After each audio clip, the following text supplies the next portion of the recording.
Hey guys, this is Stephanie. Welcome back to my YouTube channel. Don't mind the fan. It is extremely hot here today, and in order to kind of like give the air conditioner a break, I got it on a little up. Normally we have it so cold in here like you could freeze meat in it, but it's just there's too much going on and it's too hard for it. So we're not hot. I mean, it's not great, but we're not hot. But anyway, enough of that. Why don't I talk to you guys about that comic book that's out, written by Gina McIntyre about Han Solo. I was going to talk to you guys about it before, but I've got a few pictures, and we'll talk about the Han Solo that we knew in the OT like we have before, and this, I don't know who the hell he is in Disney's canon. I'm going to preface this whole thing though with this. These books are usually written long before the movie ever comes out. They're usually contracted out, and they had to publish it. So it wasn't like they could say, well, we're just not going to put this out because no one's going to buy it. It's $50. No one's going to buy it. I know I'm not. I'd like to have a copy so my horse will shit on it, but other than that, but rest assured, it wasn't just published because they thought they were going to make a killing on it. Now, after the failure of Solo, it was put out there because they had no choice. By contract, they had to put it out there. If it sells, the only people I think that'll buy it are the real hardcore collectors that don't care about story, don't care about the franchise, don't care about the characters, and maybe a few Misandrist bitches. I don't know. But anyway, so enjoy the next few minutes ripping Gina McIntyre and Misandry apart in her stupid comic book. So we all remember Han Solo from the OT, cool, calm, collected pilot, gunslinger, pirate, smuggler, the guy that didn't want to care about anything or anybody, and how he changed throughout the original trilogy. And his story is probably I'd say most realistic in some ways. Interesting little side note, I'm reading Razor's Edge right now, and there's a moment where Leia, who is the most important person in Han Solo's life, and without her there would be no Han Solo, is looking at him and thinking about all the trust issues he has. Which is interesting because it's an insight that carries a lot of weight, and you can see throughout the EU, throughout the OT, the movies, how Leia becomes more and more important to his character. Their romance didn't just happen, it was destined to happen. They would become partners. They would become committed to each other in a way, from Cloud City to Jabba's palace when she goes to rescue him, and her courage for him. He's not just some guy. He is the man she loves, and she will do anything to protect him. And he will do anything to protect her, and he's proven over and over and over again his devotion to her. They become ultimately the partners that I think Lucas really wanted that to be. I've talked about the knight who fights to the damsel's side, rescues her, and then fights in her father's, or in Han's case, surrogate father, the Emperor's, or her surrogate fathers, the rebellions, as her surrogate father in their service. And you can't go back from that. You have to go forward from there. He has gone from this guy who didn't trust anybody, who didn't want to need anybody, to someone who's committed and wholly adult, wholly masculine, wholly a grown-up man with the responsibilities that a grown-up man would have. So let's talk about what Lucasfilm's new quote-unquote canon has done to this character, who is so fascinating, and the perfect archetype of not only the hero but the Western hero, the knight, the gunfighter, you know, a truly three-dimensional character. What have they done that they've changed him? What has influenced that change, and why it's bad, and why it doesn't work, and why, quite frankly, we're angry about it. So let me preface this first thing with, let's talk a little bit about A.C. Crispin. She wrote quite a few Star Trek novels, but also she wrote the original Han Solo trilogy, and for what is called now Legends, the Expanded Universe.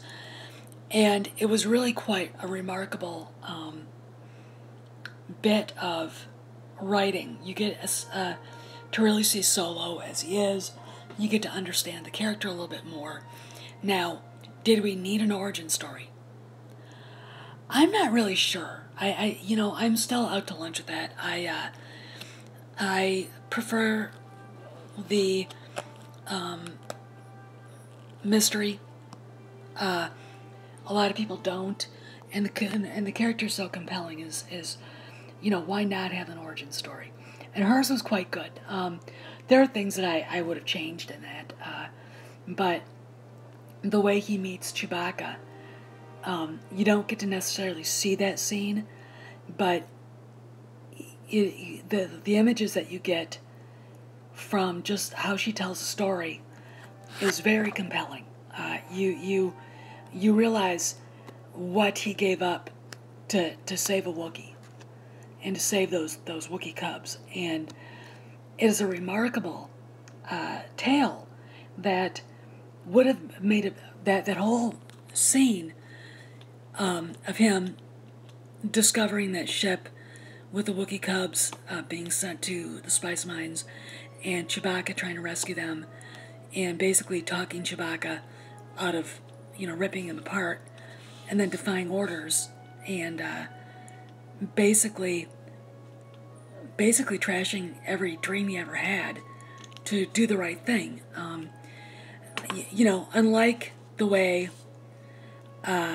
Jason Fry trashed Han Solo in The Last Jedi novel, Han never had a hard time doing the right thing. Ever. When it hit the fan, when he had to do it, he'd do it. And in the case in the EU, where he boards that ship, finds the Wookiee cubs, finds Chewbacca, and realizes his relationship with Dulana, the Wookiee that kind of helped him out when he was a child, and taught him Shrewuk, weighs more on him than being an Imperial Navy fighter pilot. And he does what he has to, and it's the right thing. He does it because he feels like he owes Dulana, and because it's the right thing to do, and because he's a good person. And when you meet Han, it's his basic decency that gets him into trouble. And that is one of those things that you don't get in the new Disney shitty canon. And try as we might, there's no essence of that Han Solo from the OT or from the EU in Disney's new work. It's as if George Lucas's vision of who the character is doesn't exist. This man who came from nothing, didn't want anything, had a greedy streak through him, but I think it's probably the sense of security to becoming a hero, a general, a husband, a father, and basically all around a good guy. So what changed? Why did they do what they did? Then we have the movie, this garbage, $200 million loser soy war story starring the most inept actor on the planet, Alden Ehrenreich. But I think, and now we have Gina McIntyre's book coming out. It is a coffee table book, the Icon series. Here it is. It's a $50 piece of garbage with lovely pictures of Leia of all people laying Han Solo out flat. This woman looks like a very teeny tiny woman. This is Gina McIntyre. Obviously, she honestly believes, the women that write Star Wars honestly believe, that a 90-pound woman can lay out an 80-pound woman, because I don't even think Carrie weighs 70 pounds, can lay out a 6'1", 170-pound man. This is the height of misandry. This is what Disney Star Wars has reduced itself to. Not timeless fairy tale mythology, the Force, what it means. These characters that have come light years in development. They've reduced everything to social justice warrior words, flashcards, reducing the alpha male to putz. Han is no longer the committed adult. He just goes off in whatever he wants to in Claudia Gray's book. Of course, he flies in and rescues Leia, but she doesn't ask him to stay. And he's relieved that what kind of fucking shit is that? And Gina McIntyre just adds on to the pig pile. Because what they want to do is destroy white men. Men in particular, white men in general.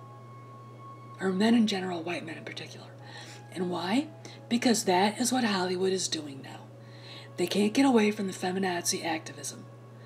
And the idea that this is supposed to be Han Solo, that this $50 coffee table book, it's all about what a great icon he is, and they let this fucking female who looks like an anteater write this trash is revolting. The woman is obviously not a Star Wars fan. What I find funny is all these women who work in the story group, who hopefully are leaving in October when Kennedy leaves, and Claudia Gray, and this McIntyre, and then the woman who wrote the novel, they're all supposed to be Star Wars fans, and they're not. Daniel Jose Older, who wrote Last Shot, is supposed to be a Star Wars fan, and he's not. Star Wars fans would not write this garbage because they know the characters. Okay, in fact, I posit this shit never had to be written because there were stories upon stories upon stories upon stories that were good, that were written for the EU. Now, I've had people, I think they're from Lucasfilm, I think they're trolls, basically saying that A.C. Crispin's books were bad, and no, they weren't. There's nothing logical about Han Solo being thrown into a pit and trying to speak Shriwook to a Wookiee when he doesn't know Shriwook. He doesn't understand it. And yet, somehow, magically, Chewie doesn't kill him. What the fuck is that? That is the stupidest thing I've ever heard. Here's the deal.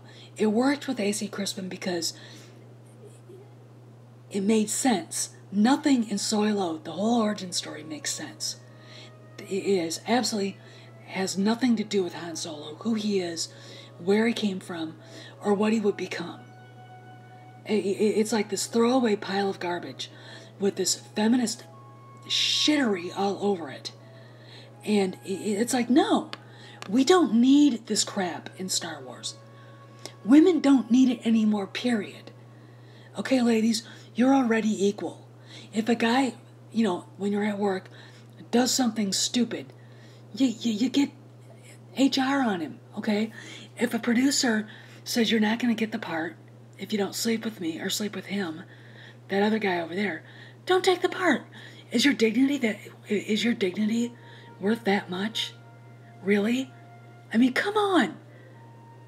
So, get the hell out of storytelling.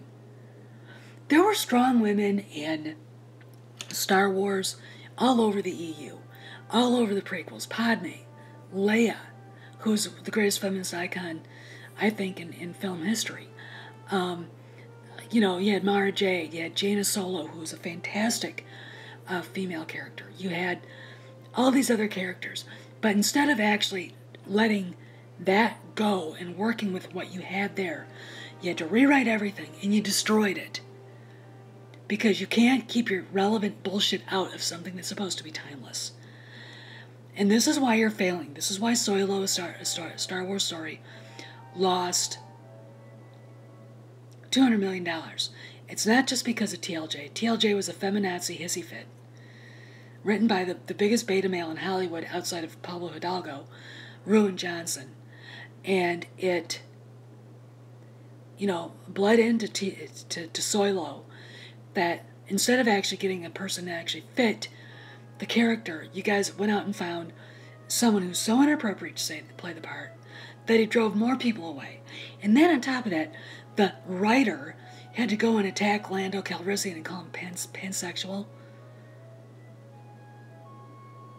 I just, and then you wonder why the movie didn't make any money, and now you've got this graphic book, this coffee table nonsense showing up, and you expect people to spend $50 fucking on it when it's nothing but a big baseball bat to the chin of Han Solo, Harrison Ford, and George Lucas, and every fan that loves the character. Excuse me, I'm not buying it. And excuse me, since when is someone who's really never done anything in her life that has anything to do with science fiction or fantasy allowed to anywhere near Star Wars? Okay, who hired these people? Oh, I remember, Carrie Hart, who should be leaving when Kennedy leaves. So this is my rant. This is why the story doesn't work. This is why this book is an epic failure. I don't think here's the deal. Jeff at World Class Bullshitters will see this thing within a year at Ollie's or Tuesday morning, because no one's going to buy this piece of shit. No one, because we all know what Han Solo's like, and it's not Disney's. Okay? So they better be retconning the character even now to fix it, to fix what they broke. Okay?